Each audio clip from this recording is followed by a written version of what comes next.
네, 우리가 흔히 말하기를 군대는 명령에 살고 명령에 죽는다, 이제 그런 말을 씁니다. 그래서 한 군대가 나라를 방어하고 지키고 또 그 사명을 감당하기 위해서는 그 체인 오브 커맨드, 그 명령을 잘 준행해야 됩니다. 그래서 이 상부의 명령 혹은 상관의 명령은 그건 생명과 같습니다. 그래서 그 체인 오브 커맨드, 그 명령의 사슬이라 그렇게 한국말로는 번역이 되어 있는데, 그것을 지키지 않으면 그 군대는 전쟁에 패할 수밖에 없다는 것입니다. 이것이 얼마나 중요하냐면, 전쟁 시에는 만약에 그 사병이라든가 또 군인이 명령을 이행하지 않으면 그 상관이 총을 쏴서 죽일 수도 있습니다. 그것이 허용이 되어 있습니다. 뭐 소대가 있고 중대가 있고 대대가 있고 뭐 연대, 사단 뭐 등등 이렇게 부대들이 있는데, 여러분 그 소대에서 상부에 이제 명령이 떨어져서 이제 그 고지를 향하여서 직진하라, 그렇죠? 그런 명령이 떨어졌는데, 만약 그게 이루어지지 않으면요, 그 소대뿐만 아니라 그 다른 소대들, 중대들도 위험에 빠질 수가 있고, 그 적은 것 같지만 그것 때문에 전쟁에서 질 수가 있다는 것입니다. 그래서 이 군대에서는 전쟁 시에 그 명령을 어길 경우는 죽여도 된다, 그런 법이 있습니다. 지금 그 미국 정치계에는 여러 가지 이슈들이 많죠. 뭐 멕시코와 미국 사이에 벽을 쌓느냐, 뭐 지금 대통령 선거에 러시아가 개입했느냐, 뭐 등등 여러 가지 있습니다. 그것 중에 지금 하나 논의되는 것 중에 하나는 뭐냐면요, 그 보 벨그달이라는 이런 서전트인데, 이 사람이 2009년도에 아프가니스탄에 전쟁에 나갔거든요. 근데 거기 나갔는데 거기서 탈영을 한 겁니다. 자기의 그 기지를 떠나갖고 그냥 아프가니스탄에 다른 데 가버린 거예요. 그래서 탈리반에 잡혀서 5년 동안 감옥 생활을 하게 됩니다. 탈리반에서. 근데 이제 2014년 때 그때 그 오바마 정권에서 그 탈리반 테러리스트 5명하고 이 사람을 바꿔치기 해요. 그래서 포로 교환이 이루어집니다. 그래서 이 사람이 이제 다시 미국으로 돌아오게 되죠. 그러면서 여러 가지 그 디베이트가 있었는데, 그 오바마 정권 때는 그냥 이렇게 넘어갔어요. 근데 이제 트럼프 정권이 바뀌면서 다 지켜서 해보니까 탈영병입니다. 탈영병. 그렇죠? 명령을 어기고 이탈한 거예요. 그래서 지금 콜 마셜, 그렇죠? 지금 밀리터리 재판을 받고 지금 길티, 그렇죠? 그렇게 받았는데 이제 형을 기다리고 있습니다. 그래서 그 전쟁 시에는 아마 사형이었을 거예요. 그런데 제일 가장 엄한 센텐스는 이제 life in prison, 그렇죠? 그래서 감옥에서 평생 사는 겁니다. 아니면 이제 뭐 디베이트가 있는 거예요. 그래서 5년만 살고 나오면 되지 않냐, 뭐 등등 여러 가지가 있는데, 그것이 왜 중요하냐면, 만약에 그냥 이 사람을 풀어준다 그러면요, 앞으로 전쟁 나가는 그 병사들이 뭐 힘들다 여러 가지 이유 때문에 그냥 이탈하면 뭐 이거 프레시던스가 있으니까 뭐 별 어려움이 없을 겁니다. 그래서 지금 아마 이번 주에 센텐싱이 있을 것 같은데, 상당히 중요한 전례가 될 것 같습니다. 제가 이런 얘기 하냐면, 성경에서는 우리들 보러, 크리스천들 보러 지금 영적 전쟁을 한다 그렇게 얘기합니다. 그래서 에베소 6장 보면 사도 바울은 기록하기를, 우리의 싸움은 혈과 육에 대한 것이 아니요 공중 권세를 잡은 악한 영에 대한 것이다 이렇게 얘기했어요. 우리는 그냥 평범하게 뭐 아침에 일어나서 직장에 나가고 사업장에 가고 학교에 공부하러 가고 뭐 하루 세끼 먹고 이런 생각을 하는 것 같지만은 사실은 우리가 보지 못하고 느끼지 못하는 그런 곳에서 또 우리가 볼 수 없는 그런 악한 영들의 세력들이 하나님의 자녀들, 크리스찬들을 공격하고 있다 그렇게 성경은 얘기하고 있습니다. 그래서 성경에 보니까 사단은 우는 사자와 같이 삼킬 자를 찾아다닌다 그랬어요. 그래서 어떻게 하면 하나님의 자녀들, 예수 믿는 사람들을 실족시키고 넘어뜨리고, 그렇죠. 그리고 하나님의 교회와 또 하나님의 그 자녀들의 가정과 이런 것들을 어떻게 파괴시키고 분란을 일으키나, 거기에 초점을 두고 지금 사단의 역사가 일어나고 있다는 것입니다. 만약 우리가 이렇게 생각한다면 우리 크리스천들은 절대적으로 하나님의 말씀에 순종하면서 살아야 된다. 하나님의 명령을 가장 귀하게 여겨야 된다. 이것이 생명과 같은 것이다라는 것을 우리가 인식해야 된다는 것입니다. 왜 하나님의 말씀은 우리가 순종해야 되냐? 하나님은 전지전능하신 분입니다. 모든 것을 아시고 모든 것을 능력으로 행하시는 분이고요. 하나님은 완전하신 분이고, 하나님은 모든 것을 역사를 주관하신 분이시고, 하나님에게 가장 좋은 것, 선한 것, 또 영원한 것이 있다는 것입니다. 이 영원이라는 것이 상당히 중요한 단어입니다. 왜냐하면 저 여러분들이 한번 열심히 일하고 노력하고 계약하더라도 우리가 할 수 있는 한계가 있다는 거예요. 그것은 뭐냐면 우리가 죽을 때까지만 우리가 계획하고 우리가 하는 일들이 성취될 수 있다는 것입니다. 그 이상은 가능성이 없어요. 우리가 가진 부라든가 우리가 가지는 모든 그런 권세 뭐 등등 자녀들에게 잘 갈 것 같죠? 갈 수도 있습니다. 그러나 여러분, 부자가 3대 가기 힘들다 그런 얘기 들어봤죠? 그게 사실이에요. 사실은요. 암만 부모가 자녀들을 잘 준비시켜도 부모가 세상을 떠난 후에 자녀들이 그 재산을 가지고 그 권력을 가지고 어떻게 살아가느냐, 그 자녀에게 달린 거예요. 사실 우리의 그 손 밖에 있다는 것입니다.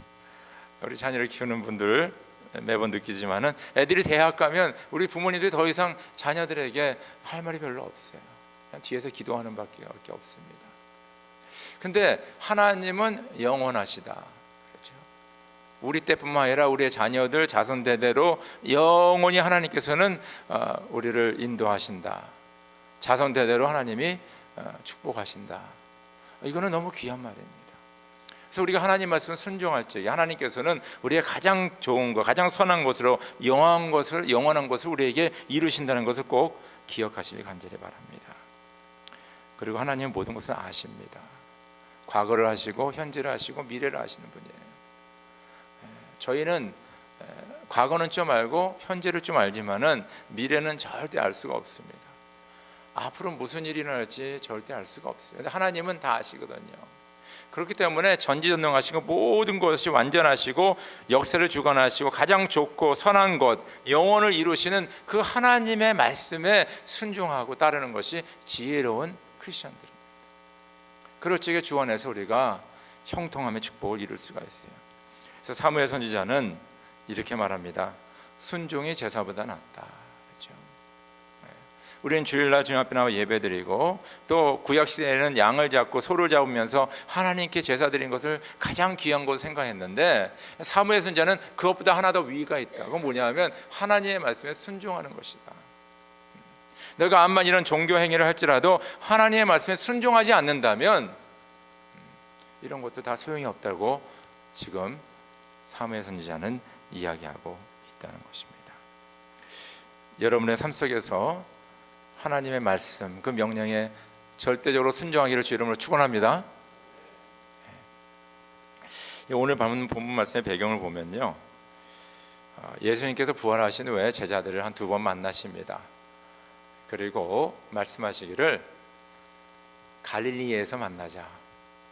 내가 갈릴리로 갈 테니까 너희는 거기서 나를 기다려라. 그래서 제자들에게 갈릴리에서 만날 것을 말씀하십니다. 근데 구체적으로 인스트럭션을 주지 않았어요.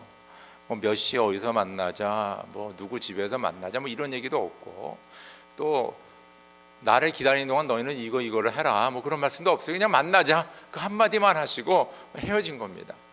그러니까 제자들은 갈릴리에 가서 예수님을 만나면 되겠구나, 그것만 알고 갈릴리에 제자들이 간 것입니다. 근데 예수님을 기다리는 그 와중에 베드로에게 아이디어가 하나 떠올랐어요. 뭐냐면, 야, 우리가 이러지 말고 우리 예전에 우리 어부로서 또 고기를 많이 잡았으니까 우리 물고기 잡으러 가자. 고기 잡으러 가자. 이거 뭐가 잘못했습니까? 그러니까 다른 제자들도 그래, 우리 아무것도 하는 거 없으니까 가서 물고기를 잡으러 가자. 그래서 이제 물고기 잡으러 갑니다. 근데 그 주로 이제 밤에 저녁 때 조용할 때 이제 물고기를 잡거든요. 근데 하루 종일 밤새도록 물고기를 잡으려고 나갔는데 한 마리도 잡지를 못합니다. 근데 새벽에 예수님께서 이제 그 갈릴리 호숫가에 오셔가지고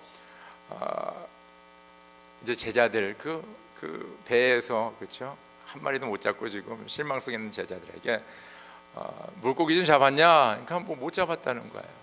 그러니까 예수님이 한마디 하십니다. 그럼 오른쪽에 그물을 던져봐라. 제자들이 그냥 오른쪽에 던진 거예요.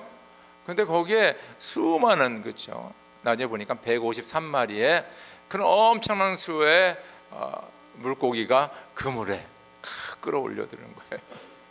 대단한 일이 일어났습니다. 밤새도록 못 잡았는데 그냥 예수님이 그냥 한마디 명령에 순종해서 했더니 그 수많은 그 153마리의 물고기를 잡게 된 거예요. 놀랐죠? 예수님께서 이제 제자들을 부르셔서 같이 우리 식사하자, 조반을 준비하셔 같이 식사하시고 그들과 대화를 나누는 것이 바로 오늘의 이야기입니다. 자, 여기서 중요한 것은 제자들은 물고기 잡으러 갔는데 한 마리도 밤새도록 못 잡았고, 근데 예수님의 말씀 명령 한마디에 순종했더니 그냥 그 시간으로 153마리의 엄청난 그 수확을 얻게 되었다는 것입니다. 제자들이 그 물고기 잡으러 간 게 뭐 좀 잘못됐나요? 그건 아닌 것 같아요. 뭐 물고기 잡으러 갈 수가 있지. 그런데 이 두 가지 중요한 것이, 하나는 뭐냐 하면 예수님께서 그들을 부를 적에 내가 너희를 사람을 낚는 어부가 되게 하리라. 그러니까 이 제자들에게 새로운 그 뭡니까? 사명을 주시고 부르심을 주시고, 그렇죠? 이제는 사람을 낚는 어부로 살아가는 그 본분을 주신 거예요. 그렇죠? 그리고 이제부터는 주님의 명령에 따라 움직이는 사람으로 살아가도록 하나님께서 그들을 부르셨다는 것입니다. 그런데 그들은 그냥 자기네들이 물고기 잡는 거예요. 그냥 옛 습성대로, 옛 습관대로 가는 것을 알 수 있습니다. 여기서 우리에게 주시는 귀한 영적 교훈이 있는데, 그것은 뭐냐 하면 주님께서 명령하지 않으면, 그죠? 명령하지 않는 것을 우리가 행하게 되면 실패한다는 것입니다. 그러니까 주님의 명령이 떨어질 적에 우리는 나아가서 행할 적에 하나님의 없는 놀라운 역사를 경험하게 된다는 것입니다. 요한복음 15장 5절 보니까 너희는 나를 떠나서는 아무것도 할 수 없느니라. 그렇죠? 하나님의 말씀 명령을 받지 않고는 사실은 움직이지 말아야 된다는 것입니다. 내 생각에, 내 경험에, 내 지식에, 그리고 내가 주님의 나라를 위해서, 주의 뜻을 이루기 위해서 많이 생각하고 고민한 가운데 내가 주를 위해서 이렇게 해야 되겠다 하는 그 행동들, 그 행위들이 어떤 면을 보면요, 하나님이 기뻐하시지 않는 거라는 거예요. 사실 중요한 얘기 아닙니까? 그래서 주님께서 명령했을 적에 우리는 나가야 됩니다. 우리 신앙생활에 어떤 문제가 있냐면요, 우리는 내 생각과 내가 주님을 위해서 또 말씀 묵상하면서 등등 하면서 내가 이렇게 하면 참 주님이 기뻐하시겠다, 교회를 온전히 세우겠다 하는 여러 가지 그런 계획을 가지고 일을 한다 하면서 하나님, 이런 여러 일 중에 하나님께서 원하시는 것이 무엇입니까? 아니면 한 가지 일을 추진하면서 하나님, 이것이 하나님의 뜻입니까? 그러면서 하나님 앞에 간구합니다. 근데 사실 그것이 아니라 하나님의 방법은 뭐냐면요, 내가 너에게 말할 때까지 기다리라는 거예요. 기다리라는 겁니다. 그래서 성경에 하나님의 사람들의 가만히 보면요, 다 하나님께서 먼저 말씀하셨어요. 아브라함에게 나타나셔서 너는 본토 친척 아비 집을 떠나 내가 지시할 땅으로 가라. 뭐 아브라함이 미리 하나님의 그 민족과 나라를 이루기 위해서 뭐 준비하고 그리고 나서 하나님의 뜻입니까? 그런 게 아니라 하나님이 말씀하신 거예요. 모세도 마찬가지고요. 하나님께서 하나님의 일하신 거 보면요, 그냥 그들을 부르신 거예요. 그리고 그들에게 명령 주었을 때 그들이 그 명령에 순종한 것을 알게 됩니다. 문제는 뭐냐 하면 우리가 언제까지 주님의 명령을 기다려야, 주님의 말씀을 기다려야 되나 이거예요. 이것이 힘든 겁니다. 인내하는 것이 힘든 거예요. 하나님은 분명히 우리를 통하여서 주의 뜻을 이루시기 원하시고 우리에게 분명히 하나님 말씀하십니다. 그런데 그 말씀하심을 우리가 기다려야 되는데 그를 인내하지 못하는 게 우리의 문제라는 것입니다. 어떤 면은 베드로와 제자들은요, 그냥 그 갈릴리에서 그냥 예수님 기다려야 되는 거예요. 예수님 나타나셔서 구체적으로 명령할 때까지 기다려야 되는데 그냥 심심해서 했건 자기 생각에서 했건 나아갔을 적에 그들은 실패할 수밖에 없었다는 것입니다. 우리가 하나님의 말씀을 받지 않고 하나님의 뜻을 알지 못하고 내 생각대로 내 뜻대로 하는 모든 것은 실패할 수밖에 없다는 것. 문제는 우리는 하나님의 명령을 기다려야 된다는 거예요. 하나님 말씀할 때까지 기다린다는 것입니다. 사단은요, 여기에 우리를 많이 유혹하고 시험하는 것 같아요. 그렇죠?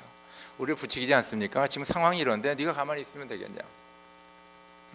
네가 뭔가 주님의 교회를 위해서, 주님의 나라를 위해서 네가 뭔가 해야 되지 않느냐? 이런 구체적인 계획을 가지고 나아가지 않느냐? 그런 마음을 우리에게 주기 시작합니다. 자, 우리는 기다리기가 너무 힘든 거예요. 그렇기 때문에 어떤 때는 기다리는 것보다 내가 주님을 위해서 뭐 하는 것이 더 쉽습니다. 더 쉽습니다. 그렇잖아요. 기다리는 게 힘들어하는 거예요, 이게. 내가 뭐 하는 게 더 쉬운 거예요. 근데 내가 주님의 말씀을 듣지 않고 나아가는 말미암아 그것 때문에 실패하고, 그것 때문에 뭡니까? 그 개인과 그 공동체가 큰 어려움에 처하는 경우가 많이 있다는 것입니다. 가끔 가다가 내가 뭐 십자가를 지고 가겠습니다, 내가 책임지겠습니다, 내가 앞장서겠습니다, 이게 참 무서운 얘기예요. 주님의 말씀이 떨어지지 않았는데 내가 무슨 책임을 집니까? 내가 무슨 앞장섭니까? 사단은 그렇게 우리를 현혹하는 경우가 많이 있습니다. 구약 성경에 보면 이런 예가 나옵니다. 이야기가 나오는데 이스라엘 군대가 이제 블레셋과 싸움을 하게 됐어요. 근데 사울 왕과 사무엘 선지자가 약속을 한 게 있습니다. 전쟁에 나가기 전에 하나님 앞에 먼저 예배드리고 제사드리고 나가야 된다. 당신은 내가 올 때까지 기다려라. 사무엘이 사왕에게 얘기합니다. 자, 사울이 이제 군대를 모집하고 이제 블레셋과 전쟁하기에 다 모였는데 사무엘을 기다리고 있는 거예요. 근데 사무엘이 나타나지가 않는 거예요. 그 병사들은 지금 컴플레인이 많습니다. 우리가 전쟁하러 모였는데 지금 뭐 하고 있느냐? 아무것도 하지 않고 있느냐 등등 여러 가지 지금 컴플레인이 많으니까 사울이 그걸 더 감당하지 못하는, 안 되겠다. 그러면 내가 제사를 드려야 되겠다. 그래서 사무엘이 없는데 사울이 뭡니까? 하나님 앞에 제사를 다 드리고 그리고 이제 전쟁에 나갈 그런 준비를 합니다. 그때 사무엘이 나타난 거예요. 참 성경은 그래요. 그 전에 나타나서 스탑하고 사무엘이 딱 해줬으면 이게 문제가 없는데 이거 제사 드린 다음에 나타났으니까. 근데 사무엘이 중요한 얘기를 합니다. 왜 당신이 하나님 앞에 이런 죄를 범하였습니까? 사울은 나름대로 이유가 있죠. 지금 군사들이 지금 컴플레인이 많은데 어떻게 기다립니까? 빨리 전쟁에 나가야지. 이 기회를 놓치면 안 됩니다. 뭐 등등 여러 가지 있지 않겠습니까? 그런데 그것 때문에 하나님 앞에 범죄했다는 것을 말하고 있습니다. 어떤 사람은 좀 성격이 급한 사람이 있고요, 어떤 사람은 좀 느긋한 사람이 있어요. 그러나 중요한 것은 뭡니까? 하나님의 말씀에 떨어졌을 적에 그것을 우리가 받고 나아갈 적에 그것에 하나님의 역사가 있는 것을 믿으시기 여러분 축원합니다. 그래서 우리는 인내해야 돼요. 기다려야 돼요. 이 기다리지 못하고 그냥 했다가요, 진짜 어려움에 처한 분들이 너무너무 많이 있다는 것입니다. 그래서 우리 크리스천들은 하나님의 말씀이 떨어지면 행동으로 옮기는 겁니다. 그것을 꼭 마음에 새기시길 간절히 바랍니다. 두 번째는 뭐냐면요, 우리가 주님의 일을 할 적에 어떤 때 많이 실패를 하냐 하면 내가 잘 알고 익숙한 일을 할 적에 실패를 하게 됩니다. 그렇죠? 내가 이 분야에는 경험이 많아, 내가 이런 걸 많이 해봤어. 그렇죠? 특별히 베드로와 제자들은 갈릴리에서 어부 일을 한 어부들 아닙니까? 그래서 물고기를 많이 잡은 사람이에요, 평생. 너무나 그 갈릴리의 속속이를 잘 아는 노하우를 가진 사람입니다. 몇 시에 어디에서 물고기가 나오고 등등 이 모든 데이터, 경험을 가지고 있는 사람들인데, 그럼에도 불구하고 뭡니까? 거기서 실패하게 된다는 것입니다. 여러분, 하나님의 일을 보면 특별한 게 있어요. 하나님께서는 내가 잘하는 거, 내가 뭐 힘 좀 쓰는 거, 내가 경험한 거, 이런 거랑 전혀 상관없이 하나님의 방법으로 일을 추진하는 것을 우리가 알 수가 있습니다. 어떤 면을 보면 우리가 안전하게 생각하는 것, 우리가 편안하게 생각하는 걸 떠나서 우리가 좀 불편하지만은, 우리가 잘 모르지만은 그 가운데 하나님을 의지하면서 하나님의 명령에 따라 하나님의 일을 이루시기를 원한다는 것입니다. 나는 이것을 잘하기 때문에 이런 방법으로 하나님의 일을 해야 된다. 그것이 뭡니까? 우리들의 아킬레스가 될 수가 있는 거예요. 내가 너무 잘하기 때문에, 내가 너무 익숙하기 때문에 바로 거기에서 우리가 실패할 수가 있다는 것입니다. 이게 상당히 중요한 얘기입니다. 그렇죠? 여호수아 7장 보면요, 이런 이야기가 나옵니다. 여호수아와 이스라엘 백성들은 요단강을 건너서 그 난공불락이라는 그 여리고성을 점령하게 되지 않습니까? 근데 하나님께서 여호수아에게 얘기하죠. 하루에 한 바퀴씩 그 여리고성을 돌고 7일째는 7바퀴를 돌고 나팔을 불며 함성을 내면 그 여리고성이 무너질 것이다. 그래서 이 여호수아와 이스라엘 그 백성들, 또 군대들이 그렇게 합니다. 그러니까 진짜 무너지는 거예요. 그래서 여리고성을 점령하게 되는 거죠. 기가 막힌 일이죠. 그 다음에 여리고성 다음에 있는 것이 바로 아이성이에요. 아이성은 여리고성에 비해 아주 적은 성이죠. 그래서 사실 그 여호수아가 직접 나서지도 않고 몇천 명 이렇게 띄워보내가지고 가서 아이성을 정복하라 이렇게 얘기합니다. 근데 거기서 실패하게 되는 거예요. 근데 실패의 원인을 성경에서는 분명히 얘기하고 있어요. 첫 번째는 뭐냐면요, 그 여리고성을 점령할 적에 하나님께서 분명히 이야기를 합니다. 거기 안에 있는 뭐 금은보화 좋은 것들 절대 터치하지 마라. 이거 모든 것은 하나님의 것이다. 거룩한 것이다.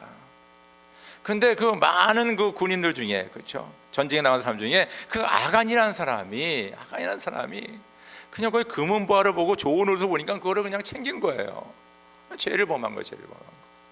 그래서 분명히 아이성의 실패를 이 죄로 주님께서는 말씀하고, 죄를 하지 말라는 걸 했기 때문에. 근데 두 번째, 우리가 성경을 자세히 살펴보면 나오는 것이 뭐냐면, 그 여호수아가 전쟁에 나갈 때마다 하나님 앞에 기도하고 간구를 하는데, 하나님의 명령을 받고 나아가는데, 이 아이성을 전쟁으로 나갈 적에는 그런 이야기가 나오지를 않아요. 그냥 여리고성 점령하고 그 다음 그냥 아이성으로 가라. 저는 그 말씀을 묵상하면서 만약에 여호수아가 예전같이 아이성을 점령하기에 앞서서 하나님 앞에 무릎 꿇고 기도하면서, 하나님 이제 아이성을 가기를 원합니다. 하나님 어떻게 해야 됩니까? 주님의 명령을 기다리면서 기도했다면 아마 하나님께서 가르쳐 줬을 것 같아요. 야, 너희 가운데 죄악이 있다. 이것을 해결하지 않으면 너희들 전쟁에서 패한다. 저는 하나님께서 말씀해 주셨을 것 같아요. 여호수아도 그 여리고성을 점령하고 저기 조그만 거니까 그냥 몇천 명 보내서 그 성을 함락시키려고 전쟁에 나가는데 패하고 돌아오지 않습니까? 그렇죠? 너무 익숙한 전쟁입니다. 이거는 당연히 승리하는 거예요. 당연히 일이, 그렇죠, 잘 이루어지는 거 아니겠습니까? 근데 그곳에 죄악이 있기 때문에 패배하고 말았다는 것입니다. 여러분, 우리가 익숙한 일을 할 때마다, 아니 우리가 편안한 일, 우리가 잘하는 일을 하기 전에 더욱더 우리는 뭡니까? 주님 앞에 나와 기도하고 주님의 음성을 듣는 저와 여러분에게 주의 이름으로 축원합니다. 왜냐하면 익숙한 것에 우리는 실패하기가 너무 쉽다는 것입니다. 세 번째는요, 오늘 말씀 보니까 예수님께서 제자들에게 오른편에 금을 던져라, 오른쪽에. 사실 여기서 주님께서 제자들에게 주시는 교훈은 뭐냐면요, 뭐 오른쪽에 그물을 던져야지 뭐 물고기가 잡히고 왼쪽에 던지면 안 잡힌다, 뭐 이런 개념이 아닙니다. 예수님께서 지금 제자들에게 말씀하시는 것은 뭐냐면요, 너희는 앞으로 이 하나님의 나라, 하나님의 복음을 들고 나아가는 자들로서 너희는 내 명령에, 아주 이런 적은 명령이라도 이거 순종할 적에 하나님의 역사가 나타난다는 것을 지금 말씀하고 있다는 겁니다. 제가 성지순례에 갔다 왔는데, 성지순례를 가면 갈릴리 호수를 가게 되거든요. 그럼 거기 가면 그 베드로와 제자들이 탔었을 거라는 그런 그 어선을 타게 됩니다. 어선을 타게 돼요. 그러면서 갈릴리 호수를 이렇게 한 바퀴 돌게 되거든요. 근데 그 어선이 뭐 항공모함처럼 이렇게 큰 배도 아니고 그냥 오른편과 왼편에 차이가 별로 없어요. 아마 저기 이 담서부터 여기 담 정도, 그 정도 너비 정도의 배입니다. 배가 그렇게 큰 배가 아니에요. 오른쪽에 그물을 던지나 왼쪽에 던지나 잡히는 건 잡히는 거고 안 잡히는 안 잡히는 거예요. 밤새도록 그물을 던졌는데 하나도 못 잡았어요. 그런데 그 아침에 던지니까 잡혔다는 거예요. 저는 그 말씀 묵상하면서 하나님께서 그냥 고깃대를 갈릴리 호수가에서 몰아오셔가지고 그 오른편에 순종하고 던졌을 적에 그냥 그물 안에 그냥 자발적으로 153마리가 그냥 그물 안에 들어갔구나. 이거 하나님이 해주시는 일이죠. 왜냐? 주님의 명령에 순종했기 때문입니다. 여기서 중요한 얘기는 뭐 제자들이 오른편에 금을 던지라 그 말을 듣고 뭐 고민하고 뭐 이거 되느냐 안 되느냐, 뭐 왼쪽이 좋냐, 앞으로 가냐 뒤로 가냐, 이런 디베이트가 없었어요. 너무 이거는 그냥 쉬운 얘기 아니에요. 그냥 오른쪽에 던져라. 그냥 던지니까 엄청난 양의 물고기를 잡았다는 것입니다. 우리 크리스천 라이프에서 가장 중요한 것이 뭐냐? 하나님의 말씀에 순종하는 거예요. 그것이 우리 생각에는 아주 적은 것이 됐어요. 오른쪽에 금을 던지라는 그런 말이 될 수가 있어요. 그렇지만은 그 말씀이 하나님의 말씀이라면 저희들은 순종해야 된다는 것입니다. 순종할 적에 역사가 나타나는 거예요. 우리는 많은 때 이렇게 막 그냥 엄청난 일을 하는 그런 명령을 기다리고 있어요. 그렇죠? 뭐 예를 들어서 뭐 어디다 병원을 크게 져야 된다, 뭐 고아원을 져야 된다, 아니면 뭐 세계 선교를 뭐 품어야 된다, 뭐 이런 아주 그런 얘기를 기다리고 있는데, 그런 말씀도 하시죠, 주님께서. 근데 많은 경우에는 뭡니까? 그 예수님의 명령은 아주 심플하고 누구나 다 할 수 있고, 그렇죠? 감당할 수 있는 그런 말씀 우리에게 주신다는 거예요. 그냥 그 말씀 듣고 그냥 행할 적에 하나님께서 일을 하셔서 하나님의 뜻에 따라 하나님의 역사가 그곳에 나타난다. 이건 내가 한 것이 아니죠.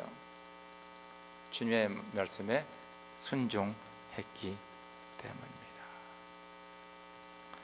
그래서 우리는 허락받지 않은 고기잡이는 하면 안 돼요.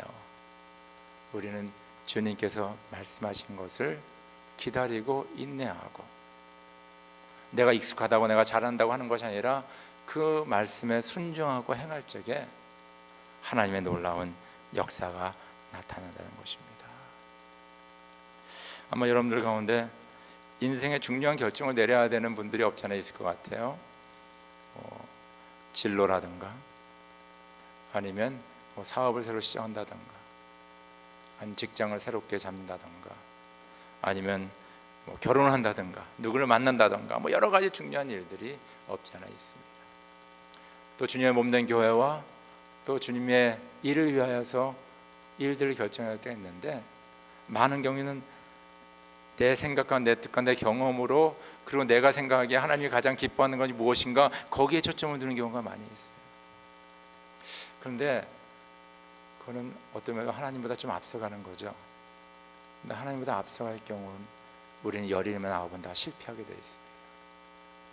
주님의 명령을 기다려 줍시다. 그리고 주님께서 말씀하신 적에 아멘으로 순종하여 이런 놀라운 하나님의 기적 같은 역사를 경험하는 저와 여러분에게 주님의 이름으로 축원합니다. 우리 함께 기도드리겠습니다.